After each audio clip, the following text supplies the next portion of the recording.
Cyberpunk. The term was first used to describe a new genre in science fiction literature. Cyberpunk. It was inaugurated with the publication of William Gibson's Neuromancer, winner of the Hugo, Nebula, Locus, and Philip K. Dick Awards. Gibson's books, Burning Chrome, Neuromancer, Count Zero, and Mona Lisa Overdrive, have been translated into every language conceivable, and thousands of copies are sold daily around the world. The success of these books has generated spin-offs such as a graphic novel and a computer role-playing game.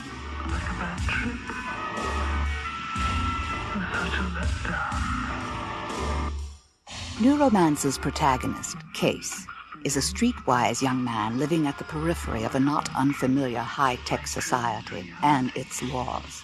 Familiar? Yet a society with imploded cities, mutant subcultures, and artificial realities. The sky above the port was the color of television tuned to a dead channel. Night City was like a deranged experiment in social Darwinism designed by a bored researcher who kept one thumb permanently on the fast-forward button. You could say that cyberpunk is postmodern science fiction. It's a lot more postmodern than the old science fiction was. But science fiction is a very, I'm speaking of the American science fiction industry. And it's been traditionally a fairly reactionary literary form, a form in which you weren't encouraged to develop as a stylist or to investigate any of the things that were happening in the world of literature. And one of the things that the so-called cyberpunk writers have done, either consciously or unconsciously, is to look around the world outside, look at the fine arts as well, and import whatever they could use into to the sort of literary ghetto of science fiction. In New York publishing, they call science fiction the golden ghetto, because it's this sort of schlock area that makes the most money. Nowhere in his books do we find traditional government. Real power is in the hands of the Zaibatsus, the multinationals. The Zaibatsus, the multinationals that shaped the course of human history, had transcended old barriers. Hives with cybernetic memories, vast single organisms, their DNA coded in silicon. Kingpins in a given industry would be both more and less than people. A gradual and willing accommodation of the machine, the system, the parent organism.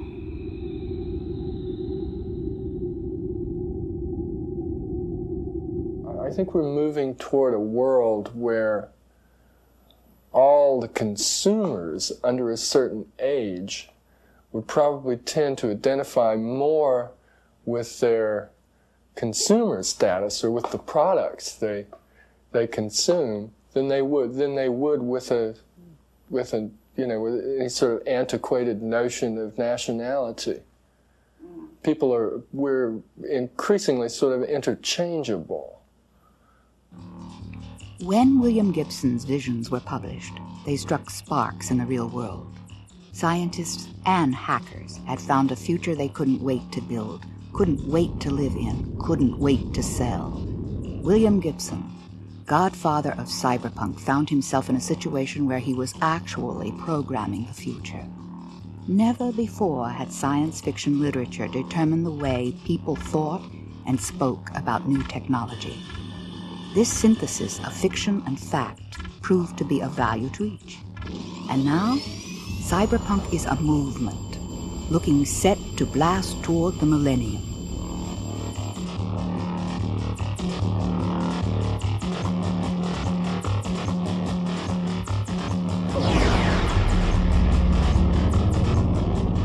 At a certain point, I saw cyberpunk jump from being a literary description to being a description of something in the real world. I think the New York Times used it in a headline last year, "Cyberpunks do something," and I said, "What?" And I thought they were referring to this group of writers I'm associated with, but in fact they were referring to outlaw hackers who had broken into someone's data bank. And I believe Time magazine used it as well in that sense. So which is an interesting thing to see. I was happy to see it take on this new life in the world outside, because then I felt I wouldn't be quite so saddled with it. Gibson's image of computer cowboys hacking a perilous post-humanist lifestyle on a new technological frontier gave hackers and technophiles an identity and a set of ennobling myths. After reading Neuromancer, hackers started to realize that they were in fact, and probably had always been, cyberpunks.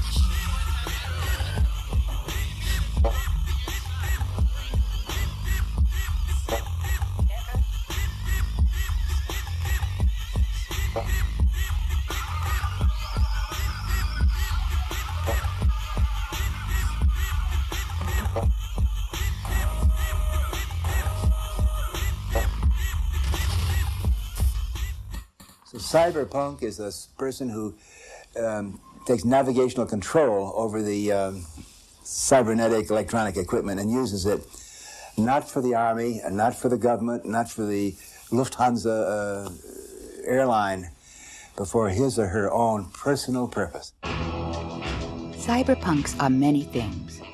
One thing they all have in common is the delight taken in the use of advanced technology against those who would try to restrict, direct, or control that technology.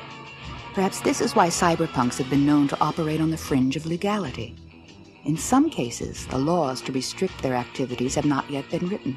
In others, the laws exist and cyberpunks are squarely outside them. The identities of such individuals must naturally be concealed.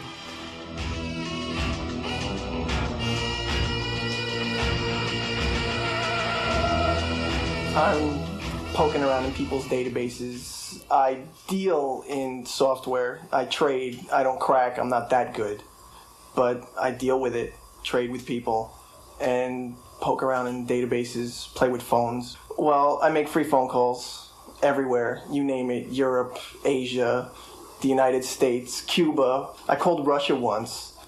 They didn't like that very much. And I had first started doing it just to call, but now I'll do that so I can reach somebody's database or so I can trade software. It's just, it adds on an extra dimension. So I don't have to pay for the phone call. I'm not paying for the software. I'm not paying to get into their database. So it just, it makes it easier for me, and so I can do it more. You just do it for the challenge of getting in, because it's like the big game, because the people who own the system, they hire so-called professionals to set up security, so to keep people like us out. So it's a game. You want to see how smart they are. And, if you can beat them at their own game, you get in, you look around. If it's boring, you leave. Generally, most people leave. You have some malicious types who like to go in and screw things up. But, I just do it for the challenge. It's fun. These kids in the Catskills, they were like 14 and 15 years old. They were into trading software, and they had a computer bulletin board system. And they would put up codes for phreaking to make free phone calls, and people would put up numbers of databases. And somebody put up an AT&T database number. And so one kid who was good with hacking into systems got on, and he got into a menu that he didn't know what it was, and he just started poking around with it. And the next thing he knew, people came to his house, and he didn't know what happened. And they told him that he had moved a satellite. He moved a telecommunications satellite out of orbit, and they all freaked out. I mean, they came to his house going, "You moved the satellite," and, he was like 14 years old, so his parents were like passing out because there were federal agents in his house, and he was shitting bricks, and the federal agents came in, confiscated all his computer equipment, and scared the living daylights out of him, and he thought he was going away to jail for the rest of his life, and he just turned everybody in. So by definition, in a bureaucracy. Any individual who thinks for herself is considered a hooligan or a smartass or a know-it-all or a troublemaker. The creative child is the troublemaker. So by definition, an innovative person, particularly in technology with computers, anyone who gets in there, uses the computer for his or her own purpose, is by definition a hooligan, a punk. Cyberpunk is made up of kids, freaks, or obsessive technophiles. And like any other movement, it has its stars.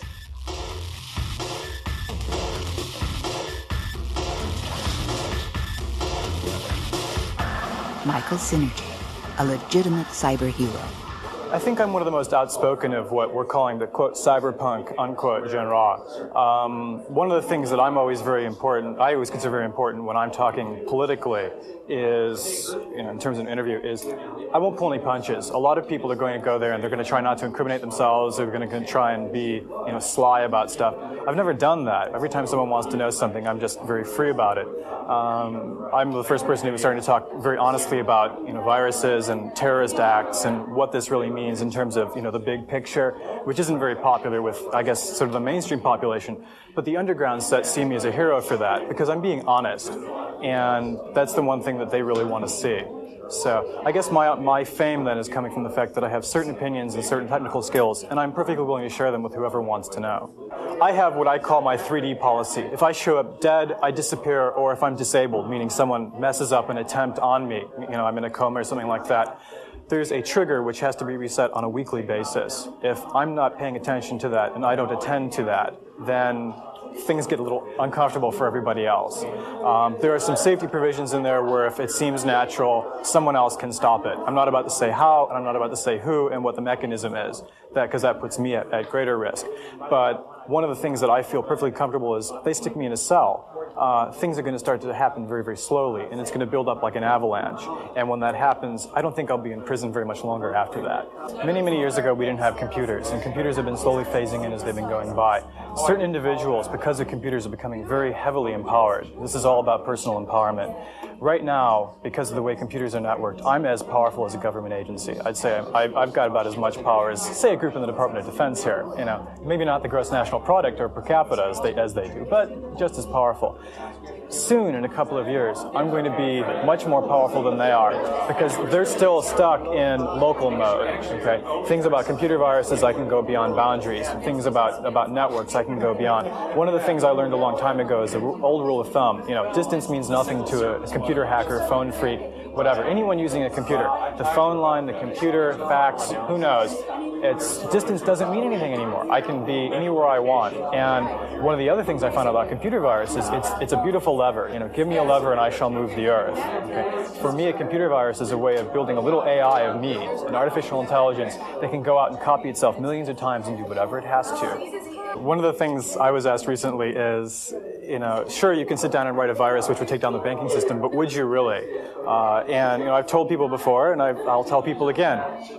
If I think it's necessary, I will. One of the reasons I said that was someone asked me about what happens if we get a fascist government here in the States. Would you be willing to take it down? And the more they get computerized, the more powerful I get, the more willing I will be to do that.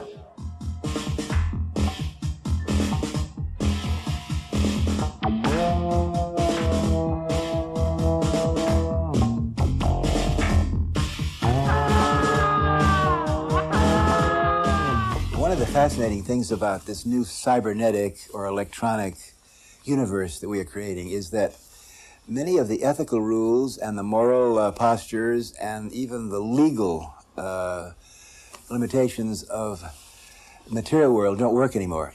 You ever heard the expression, information wants to be free? That's the slogan of the computer underground.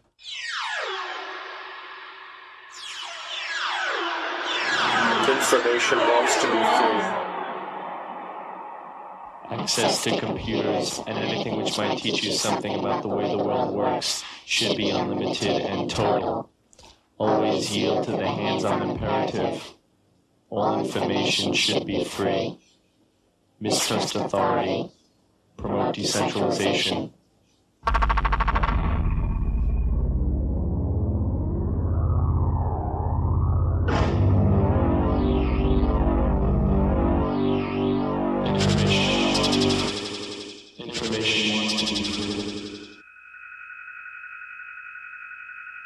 Information wants to be free.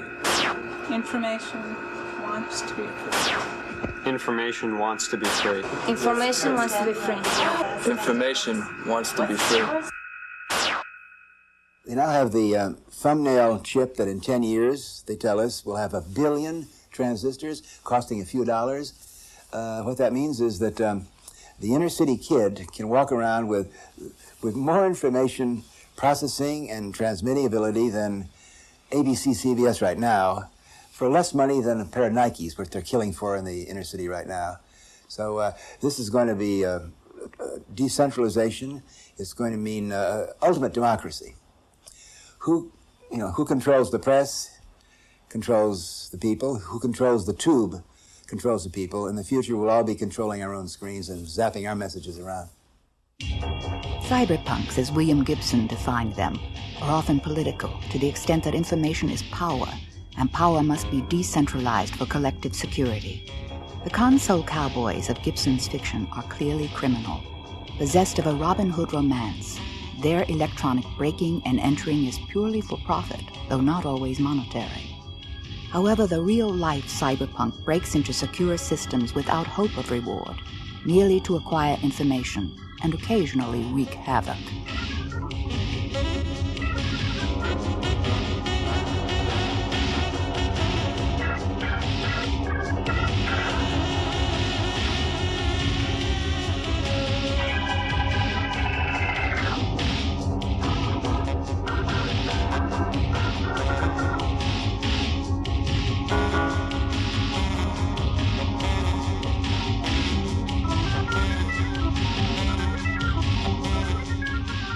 I mean, literally, it's coming to the point where whoever holds information has power. It's interesting, though. It is interesting, though, because you find yourself in those books rooting for the outlaws, the hustlers, all the patrons of the gentleman loser.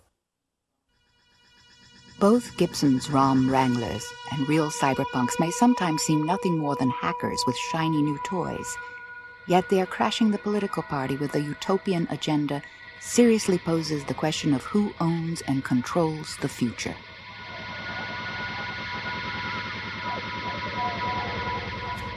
Making records public, keeping the keepers of corporate secrets somewhat honest, watching the watchers, waging guerrilla warfare against the multinationals with personal computers takes more than style and politically correct attitudes. It takes hardware. The average cyberpunk hasn't the funds to purchase elaborate and advanced equipment. How is this problem solved?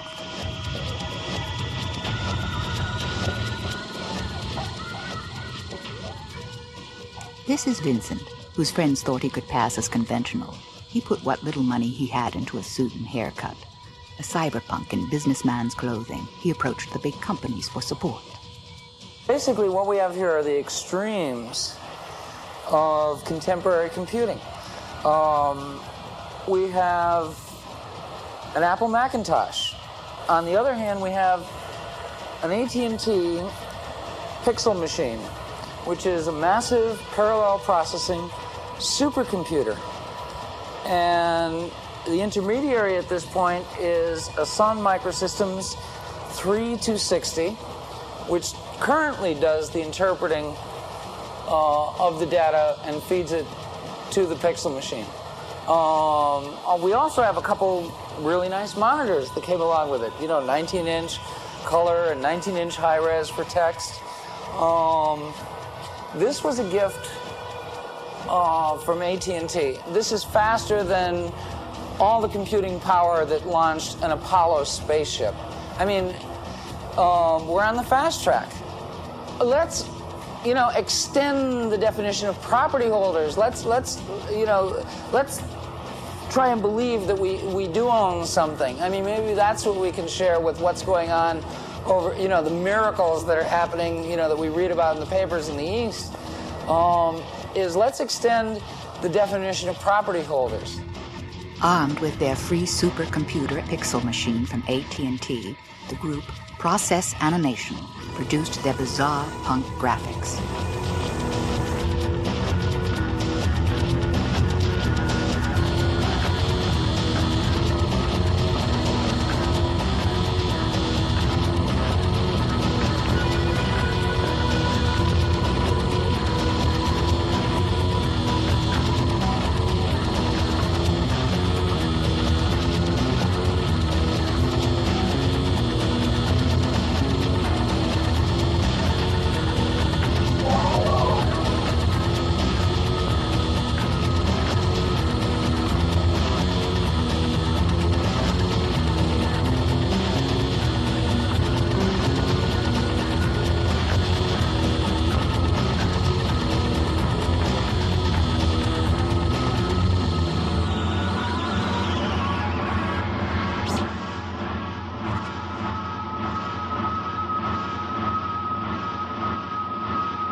Wielding the cutting edge of technology, cyberpunk also influences culture and spawns trends in art, music, and fashion.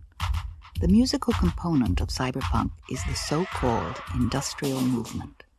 Since few cyberpunks have the requisite equipment to do real cyber music, instead they make more conventional music to live cyberpunk too. Since cyberpunk became a way of life, something like 100 bands are playing their versions of cyberpunk theme songs.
I had already been experimenting with the electronic sound before I had read anything by William Gibson. His effect, however, brought to mind a lot more about the ability of the human mind to create a world created only by the human mind, which is the world inside the computer matrix. And that came forward more the more that I got into the programming of the computers. And with the computers being used to create the music, I started to realize that not only was I exploring different like sonic explorations, but also setting up like new scenarios using the music, using the computers, new pathways, new ways of like introducing data to which was already what I considered to be like a musically stagnant situation, where things were just becoming retro, where they were falling back on previous influences. And it opened up a whole new avenue. And I think his writing did have some effect on that, because it was essentially a whole new world opened up simply through the imagination, simply through the computer.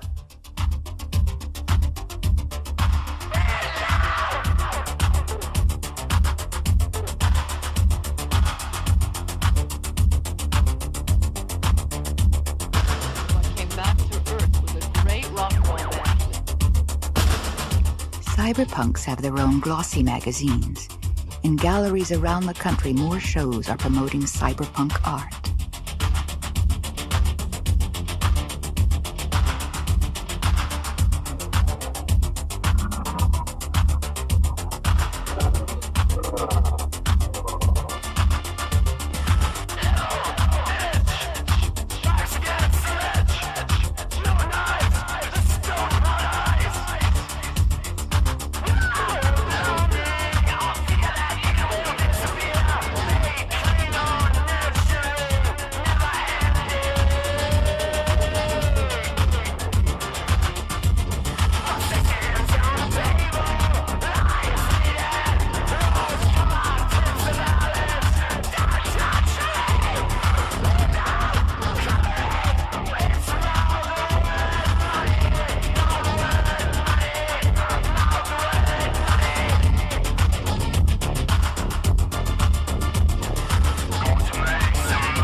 Cyberpunks like to express their state of mind wherever and however possible, for instance in their dress.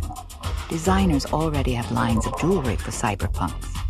Where high-tech meets high society, female cyberpunks may be able to afford these dresses, which are made of computer chips and are quite costly. Witness the tech tarts in their chip couture, seemingly at every important high-tech function.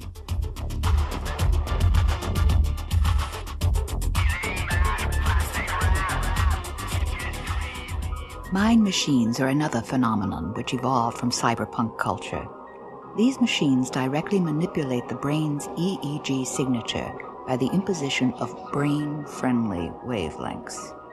Repeated use is alleged to make the user permanently smarter, calmer, and more alert. Some say this is nothing so much as electronic drugs, but if so, then a drug suitable for the recreational tripper and stressed-out corporate manager alike. Simple versions of these mind machines have become a popular cyberpunk party favor. Learn to make friends, influence people, pick up girls. You slip them on, close your eyes, and then we'll raise the intensity here and see. If I recall, I would say your sensitivity was about an 8. So, if you can describe any sensation that you're perceiving, are you getting anything? Darker. I know, it's really light in here, it's hard. But I'm bringing up the intensity, and we're operating now at about 12 hertz. So what we're doing is electronically stimulating the phosphenes in the retina of the eye by using electronic currents to affect a neural message originating at some point in the retina. We're not really sure where exactly at this time, whether it's in the rods or the cones, the bipolar cells, the glia, or in specific neural fibers themselves. Holistically minded cyberpunks have developed designer foods and vitamins to promote learning, psychic flexibility, and increase the mind's bandwidth. When penetrating a secure system, or making a run, a cyberpunk needs to be highly alert. The slightest entry error could mean disaster. These uncontrolled substances descend from the psychotropic experimentation of the 60s, legal drugs that make one smarter. Can anyone afford to just say no? Is this the face of the future? Will mind machines and vitamins replace heroin and crack? Drugs and the illicit drugs of the future will probably reflect in some way what the future society is about. So what if someone came up with a drug that made you a little bit smarter? Didn't do anything, just made you, raised your IQ 50 points. Could you afford not to take it? Having taken it, would you like to go back? It'd be 50 points stupider. I mean, it's something, and that could be maybe, that's a possibility in a way, something that would, speed up the synaptic flow and just make you really, really sharp. It's that would be an interesting one. It's sort of like, it would be like steroids for stockbrokers. The cyberpunk movement labors ceaselessly to bring the promise of Gibson's visions to fruition. Almost as soon as they were published, cyberpunks concretized these concepts, rendering them in stark, shuddering hues. Still, there are a few things which technology cannot yet provide for. For instance, Gibson's concept of microsurgical implants, or biosofts. In the novel, some characters had small plugs behind their ears which read a microfiche code and could endow them with skills or abilities they would not otherwise possess. The thing of Microsoft technology, where a person, say, wants to fix a car, doesn't know anything about a car, but you can have a slot engineered in the side of your neck, and you can take a Biosoft a program, stick it in, plug it in, and you'll know everything about fixing a car. I mean, that sort of thing is amazing. That's got to be great. Yeah, I'd have the whole set for languages. I'd get all the Berlitz chips. Almost all of Gibson's major characters are surgically altered. For example, Molly, the more traditionally heroic counterpart to Case and his romantic interest. She sees the world through permanently bonded mirror shades with integral readouts. Her nervous system has been altered to make her reactions to that world quicker as to how she deals with that world.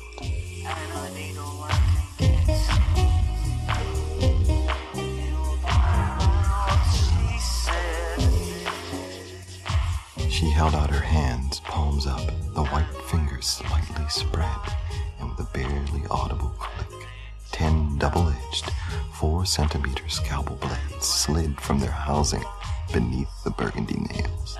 She smiled. The nails slowly withdrew.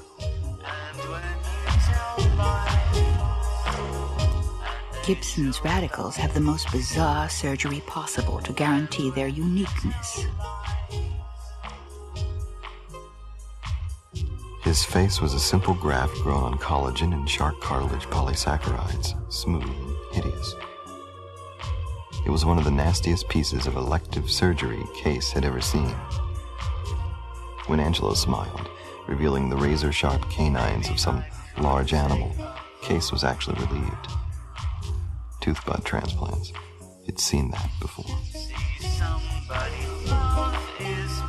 The only way cyberpunks can satisfy their curiosity about interfacing more totally with the machine, in this case becoming a cyborg, is by following the scientific research conducted to aid the handicapped.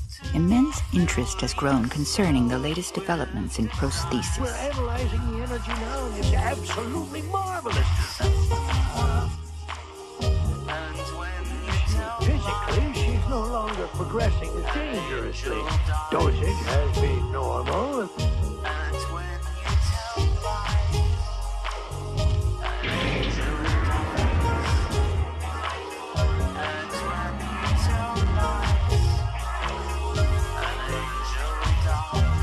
There's a lot of research being done in the United States to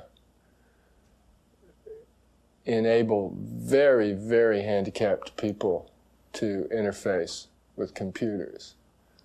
And that's another area where the brain plug stuff is eventually going to come from. I talked to a man 2 days ago who's working in Eastern Canada on a project that will allow totally blind people whose optic nerves have actually been severely damaged, to watch television. And what they're doing is they're going directly into the sight center of the brain and stimulating it electronically. So a totally blind person can watch television, a totally blind person can then walk around with a mini cam and not be a totally blind person. Following and expanding upon the work of the semi-mythical Utah group, Dr. Joseph Rosen's work with the disabled at the Palo Alto VA Hospital and his classes at Stanford have made him a cyberpunk hero. He may be the first to actually put chips in people. Presently, when we reconstruct somebody, we're repairing some injury. In plastic surgery, the surgical field I'm in, we repair some injury. We replace a part that's missing. We take a congenital deformity when a patient's born with a cleft lip and bring that lip and join it. If patients has formed a tumor, we remove that. We essentially repair defects of nature or acquired defects. In cosmetic or aesthetic surgery, a patient often comes in who's normal, and we change the way they look. We change their appearance. In the future, we can imagine a patient coming in who wants to do something he can't do with his limb. His limb is normal, but he can't jump as high as he'd like to jump. We can imagine altering the function. If you look at a kangaroo, they've over the years altered their function of their leg by taking a certain muscle and just forming it into a band, almost like a rubber band. And what they do is they lean down, they stretch out that band, and they use that band as it releases to allow them to jump. You can imagine doing the same thing on a patient, someone who wants to jump higher than the next person, taking a muscle and altering it in the leg so change allowing him to jump more. Or you can imagine not just doing it with your own parts, but adding parts, making a hybrid person where we add in some kind of mechanical part into their arm to allow them to do some function they couldn't do before. A mix between a robotic limb and a real limb. There are certain advantages of a robotic limb over a normal limb. A robotic limb can be designed so that it sensed danger before it reached it. If it was near a fire, for instance, it could sense a fire from several feet away and then move away from it. Whereas in a human hand, you get close enough that you may get burned before you can move it fast enough. Especially true since the industrial age, where devices and machines move faster and faster. So a punch press may come down on a hand before the hand can move out of the way. A robotic hand may be able to sense the punch press moving and move faster than your normal hand would be to protect it. The other advantage of a robotic hand, it's much easier to replace than a damaged human hand would be. If a patient came in and wanted wings built on their back, how would we do it? And although we never see a patient that comes in asking for wings to fly, we're trained in techniques that allow us to build a wing out of parts in the body by shifting muscles from the leg and changing the structure of your chest. You could actually build a patient with wings, although physically he couldn't fly because he doesn't match the rules in terms of the amount of weight compared to the amount of wing surface. Although if you brought in hybrid materials, you could potentially actually build wings that could allow you to glide, maybe like a flying squirrel or that kind of creature that would glide, although you don't have the force to develop to actually take off. Going further in this area, in our lab, we're working on devices to allow us to interface with the peripheral nervous system as a rehabilitation tool, to take a patient who's had a nerve injury and repair that injury, or to take a patient who lost a limb, like an arm.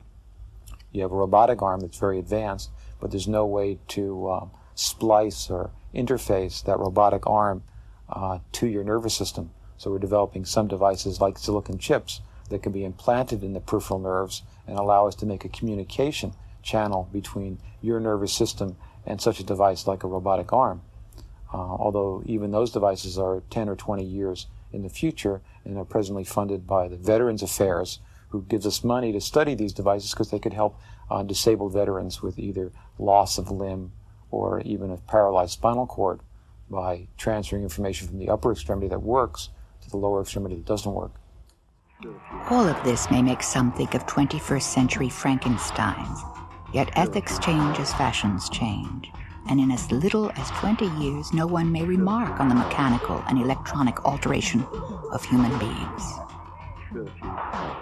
To think about putting devices in man, electronic devices, seems very foreign, but for 20 years we've been putting in pacemakers, which is a very complicated device, placed into the heart, and more recently we've placed in a large number of devices for hearing that are linking up not directly to the nerve, but to the hair cells that are used in hearing in your cochlear.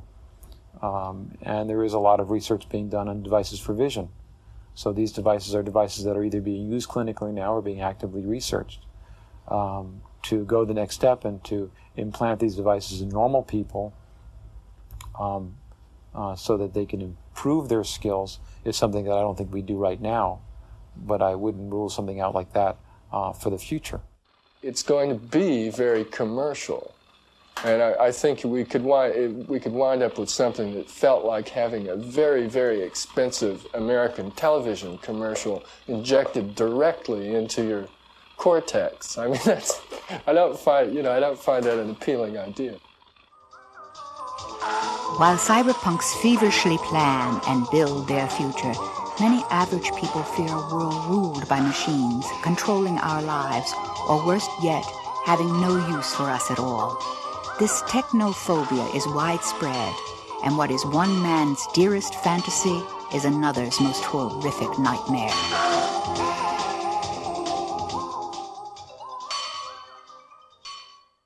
I'm always a little amazed when I run into people who feel that technology is something that's outside of the individual, that one can either accept or reject. And that's true in a sense, but at this stage of the game, we are technology. We've become something, I think in some very real sense, part of the world's population is already post-human. When you consider the health options available to a millionaire in Beverly Hills as opposed to a man starving in the streets in Bangladesh, the man in Beverly Hills can, in effect, buy himself a new set of organs. I mean, when you look at that sort of gap, And the man in Bangladesh is still human. He's a human being from an agricultural planet. The man in Beverly Hills is something else. He may still be human, but he's in some way I think he's also post-human. I think the future has already happened. I think there are deeper fears. People are afraid that technology will make them less free, make them less powerful in a personal way. And that's entirely possible. And in fact, there are lots of good examples of how that's happened, the defense industry being a major one. But technology can also empower. I mean, you could take that argument all the way back and say that the first ape-like humanoid who used a tool was the guy who put the nail in our coffin, right? Because our tools, oh my God, it's not my arm, it's a hammer. Does that mean I've lost power to the hammer? Or does that mean I can build a cathedral? Is it half full or is it half empty? The question isn't whether or not the medium is intrinsically evil or scary. The question is whether or not we have a culture and a society and a group of artists who can rise to the occasion of using it in a way that enhances us.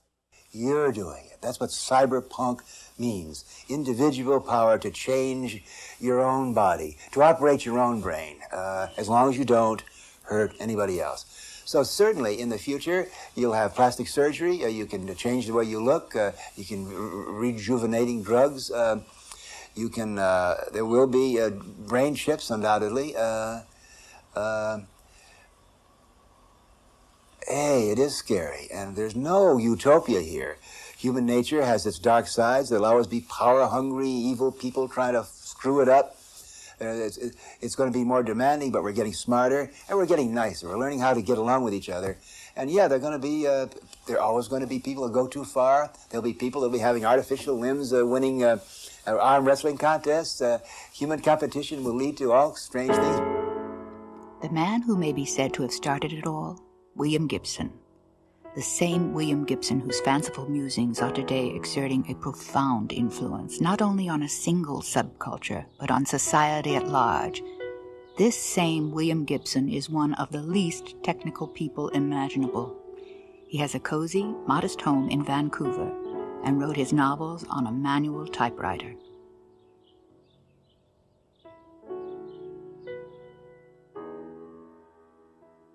Some of my readers assume that I do my writing on something that looks like a stealth bomber with the serial numbers filed off.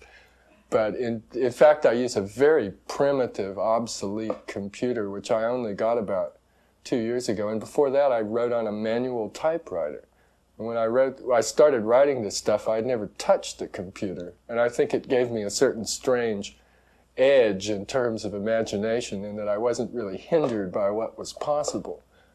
But when I finally went out and bought my little Apple computer and I got it home and set it up and turned it on, and it made this weird noise, this kind of grinding sound, and I called the man up very angrily and said, look, when I try to do this, it goes, and he said, sir, that's the disk drive. And I said, what's that?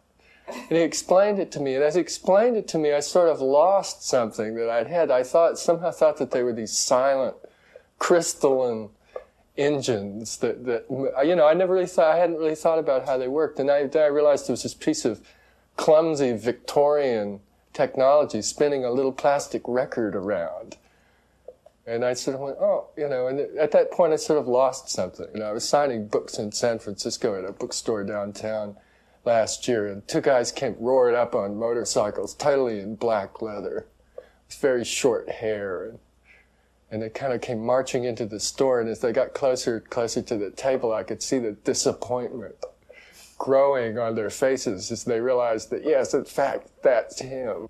And they sort of looked at me very sadly, and one of them got out his beat-up copy of the book and said, well, you can sign it anyway. Gibson is no computer expert, certainly not a cyberpunk. He is a novelist, a visionary, an expert only in ideas themselves. What is unusual, what is astonishing, is that he has come to influence scientific research itself. At last count, there were 8 different companies and academic institutions engaged in realizing Gibson's central concept, the social time bomb called cyberspace.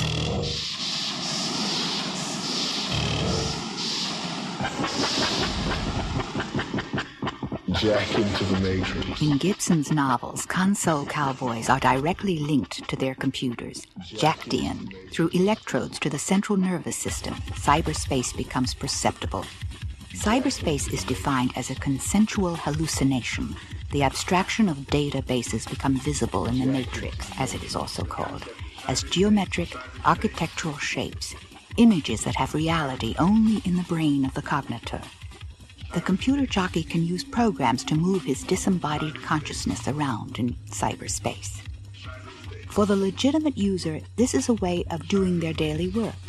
Millions of employees moving about in cyberspace, laboring in vast fields of information. These databases are guarded by dangerous protective fields known by the acronym ICE. The console cowboy's goal is to penetrate this ICE with viruses and attack programs to gain access to the information the base contains.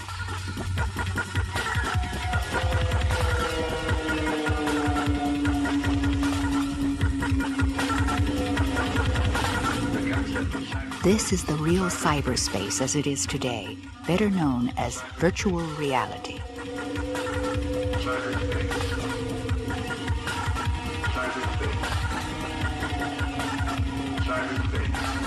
These people seemingly playing an elaborate game of blind man's bluff are in fact spending time in another universe, a cybernetic universe where anything is possible. In cyberspace, the individual sensorium becomes part of the computer.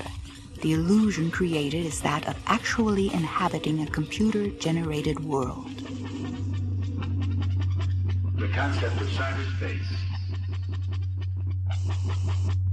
Jack into the Matrix. It's around you. You're in it. It's almost this embryonic kind of information gel.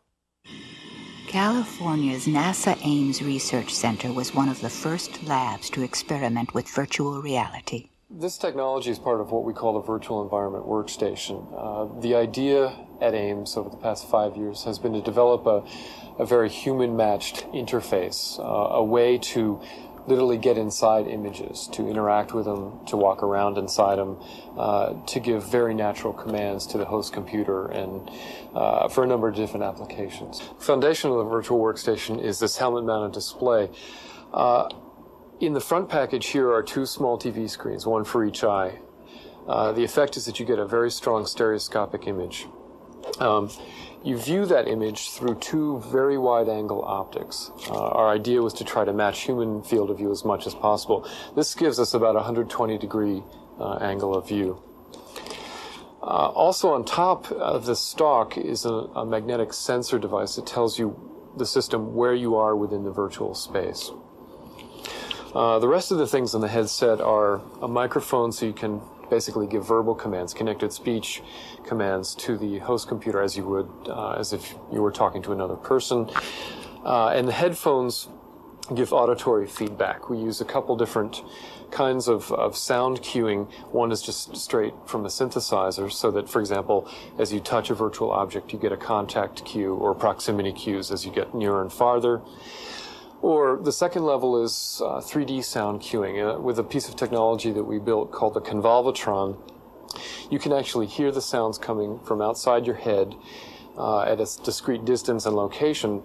And because of the tracker, we can also make the sound stay there. If you move your head, the sound actually stays where it's supposed to be. So virtual objects can act as real sound sources as they would in the real world, for example. Another piece of the virtual workstation is what we call a data glove. And the glove is instrumented with fiber optic sensors so that as you bend your fingers, a computer-generated model of your hand that's in the virtual environment is controlled by it. You don't see your real hand because you're completely enclosed. So when you reach out, move your fingers, your virtual hand will mimic that, and you can pick up objects. And we've made software so that you can make different kinds of gestures, kind of like American Sign Language. For example, if I make a gesture like this, it will fly my viewpoint through that virtual space. NASA may use virtual reality to allow a technician to work on a space station without leaving Earth.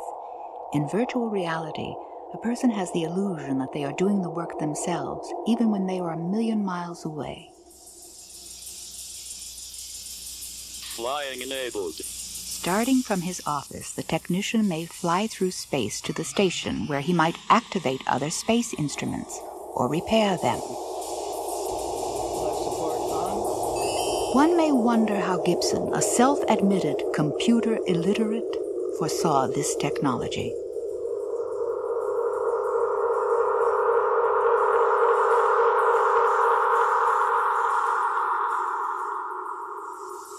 But what he's described is really, I think it's a really good thing to shoot for. The kind of cyberspace that he describes is really something that will be very helpful for all of us to be involved in. This is a virtual world created by VPL Research. They are working on making virtual reality a new and dynamic means of communication. It is possible to call a friend on the other end of the world by computer, much as a common modem device is used today. The two agree on a virtual meeting place and are able to see and interact with each other in some alternate universe, or perhaps a simulacrum of a real place. There, they may explore this new world, work together, play golf, or do virtually anything the two might enjoy together. Not surprisingly, a doctorate was just granted for a thesis on the potential of virtual sex. The most difficult part of this process might be to agree on a meeting place or decide how to appear when there. Entering virtual reality means controlling one's appearance as well. Today a beautiful woman, tomorrow a tough punk, the next day a lobster. This little girl chose to be a teapot. Here's my spout. When you tip me over, tea comes out. So tip me over and pour me out. I'm a little teapot, short and stout. Here is my handle, here is my spout. When you tip me over, tea comes out. So tip me over and pour me out. If one wishes to appear as more than just one's hand or a program-generated figure, one must wear the data suit. The data suit also allows for real-time animation, the dream of the cartoonist restricted to individual cell animation.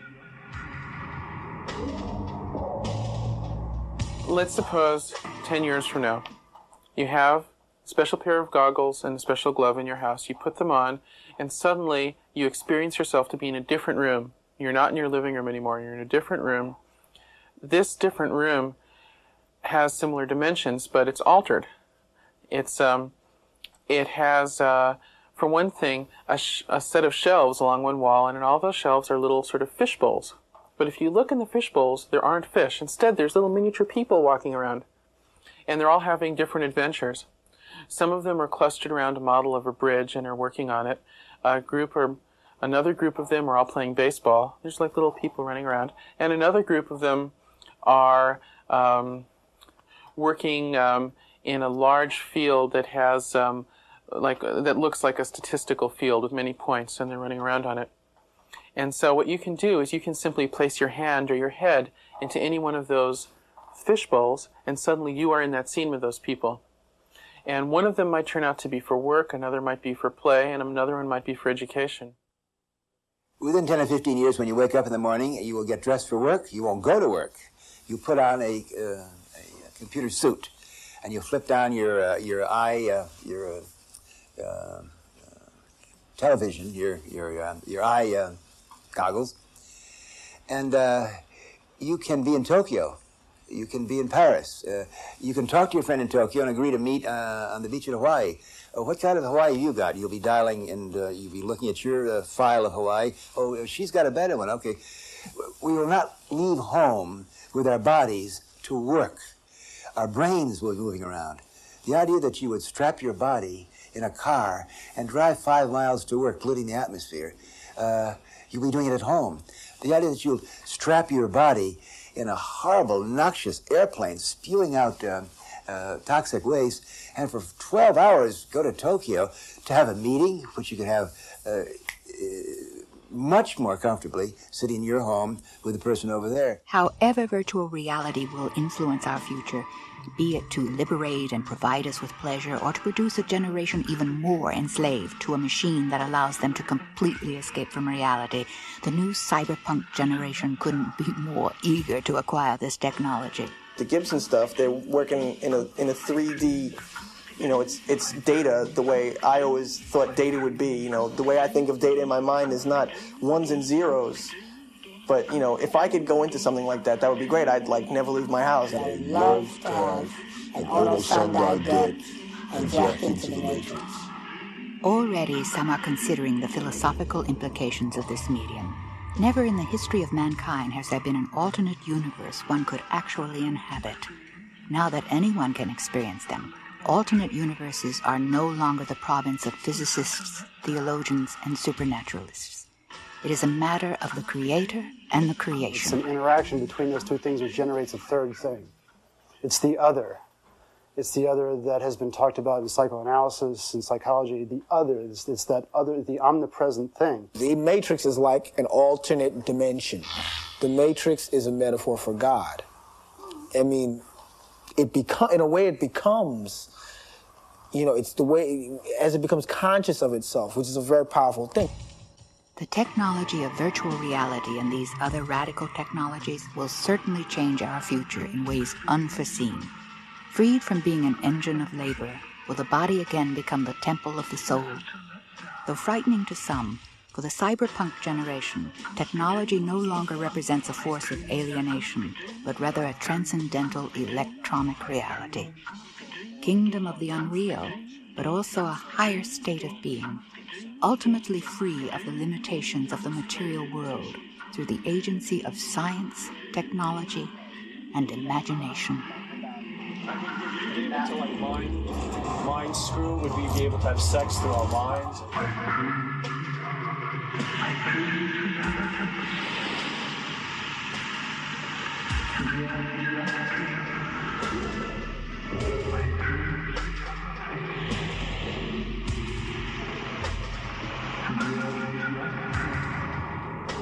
Chris Saunders. David Severio.